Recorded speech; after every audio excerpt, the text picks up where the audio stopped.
नमस्कार, मैं हूं आपके साथ ममता सिंह। आप देख रहे हैं श्रेय टीवी। देश हित की बात, क्षेत्रीय खबरों के साथ साथ देश और प्रदेश की खबरों के लिए बने रहें श्रेय टीवी के साथ। ग्राम दुआरी में सैकड़ों जनसमूह की मौजूदगी में पूर्व राज्यसभा सांसद राजमणि पटेल के द्वारा भारत रत्न सरदार वल्लभ भाई पटेल की प्रतिमा का किया गया अनावरण। ग्राम पंचायत दुआरी के लिए ऐतिहासिक दिन था, क्योंकि दुआरी गांव के ऐतिहासिक पन्नों में ऐसी शख्सियत का नाम और प्रतिमा का अनावरण हो रहा था जिसको लोग अखंड भारत का जनक लौह पुरुष सरदार वल्लभ भाई पटेल के नाम से जानते हैं। राष्ट्र निर्माता, भारत रत्न, किसानों के मसीहा सरदार वल्लभ भाई पटेल की 150वीं जयंती पखवाड़ा के महाअवसर पर ऐतिहासिक प्रतिमा अनावरण कार्यक्रम का हुआ संपन्न। इस अवसर पर मुख्य अतिथि के द्वारा पहले विधि विधान से पूजा अर्चना कर ध्वजारोहण एवं राष्ट्रगान हुआ।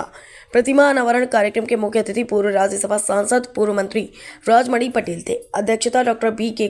शुक्ला, सेवानिवृत्त आयुर्वेद चिकित्साधिकारी रहे। प्रमुख वक्ता के रूप में विशंबरनाथ पटेल, दिलीप सिंह, डॉक्टर प्रतिभा सिंह, विश्वनाथ चोटीवाला, विशिष्ट अतिथि के तौर पर माया सिंह, जितेंद्र मिश्रा, विंध्य भारत CMD, विद्यावती पटेल, पूर्व विधायक काशीनाथ पटेल, कल्पना पटेल, वीरभद्र, दिनेश पटेल, डायमंड, योगमणि अग्निहोत्री, डॉक्टर राकेश पटेल। कार्यक्रम का सफल संचालन विनोद कुमार पांडे द्वारा किया गया।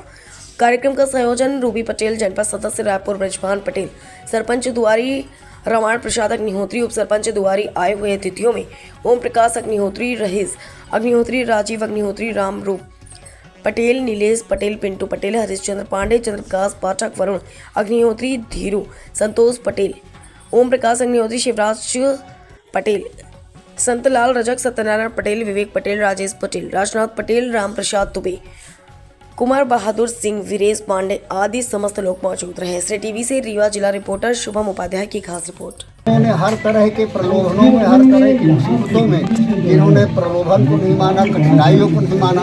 कठिनाइयों से संघर्ष करके जो उन्होंने देश और समाज के लिए किया है वो अनुकरणीय है और उसके विचारों के आज समाज में अमल करने की जरूरत है।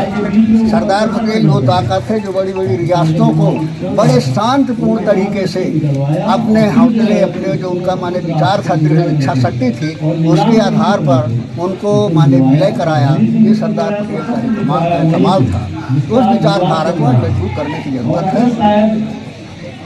और आज के बीच भ्रांतियां जो पैदा की गई है, थोड़ा उसको आज जो ये मीटिंग हुई है, इसके उसमें आप क्या संदेश देना चाहते हैं आने वाली पीढ़ी को? कहना चाहते हैं कि जो आज जो विचारधारा देश को कमजोर करना चाहती है, जो विचारधाराएं लोकतंत्र को समाप्त करना चाहती है, संविधान को समाप्त करना चाहती है, उस विचारधारा षड्यंत्र पूर्वक देश में फैलाया जा रहा है कि किसी तरह से नेहरू के बीच में, गांधी के बीच में फ्रैक्शन पैदा हो जाए, उनको लड़ाया जाए और किस तरह से उनको अनुसूचित किया जाए।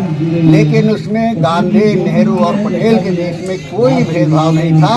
वो जो करते थे एक होकर के एक मंत्र से काम करते थे और उनके मंत्र में, तीनों के मंत्र में समाज होता था, राष्ट्र होता था, लोकतंत्र होता था, संविधान होता था। आज जरूरत इस बात की चीजों को छोड़ करके संगठित होकर के विचारधारों पर चलने की जरूरत है। आज देखिए नवयुवक टीम ऐसा है कि ये नशे के दलदल में घुसता चला जा रहा है, इसके बारे में आप क्या कहना चाहते हैं? निश्चित रूप से जो सरकारों को चाहिए कि इसको गंभीरता से ले, सरकारें गंभीरता से नहीं ले रही है तो कहीं ऐसा लगता है जब आज की परिस्थिति को देखते हैं कि कहीं सरकार की अपरोक्ष रूप से मंशा तो नहीं है कि आज का जो युवा है, युवा से ही अपेक्षा होती है कि प्रश्न पैदा करे और वो प्रश्न पैदा करे कि उसका जवाब है नहीं, तो सरकार भी चाहती है कि हमारे सामने प्रश्न ही पैदा नहीं हो। इस वजह से कहीं ना कहीं किसी उसमें उलझे रहे तो इसको गंभीरता से लेना चाहिए और युवा शक्ति को बचाना चाहिए।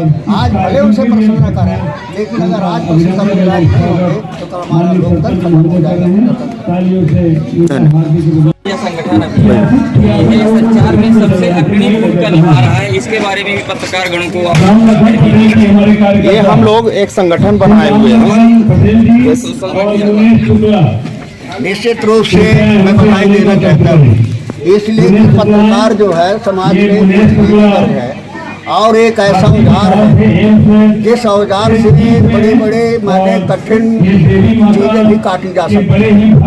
तो अगर वो इस तरह से सामने आएगा तो निश्चित रूप से आज की विचारधारा की जरूरत समाज और देश को है।